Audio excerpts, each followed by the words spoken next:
O ano, beshi? Tulala ka ngayon.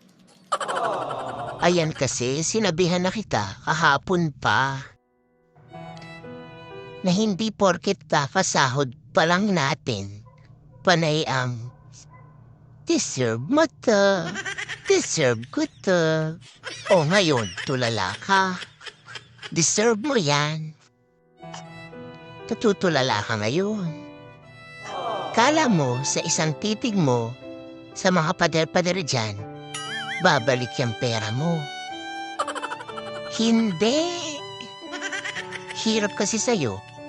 Kung makagastos ka, kala mo kasama ka sa top 10 billionaire in the world. Ay, gusto mo saging? Bibili ako. Ayaw mo? Choosy mo pa? Wala ka nang pera?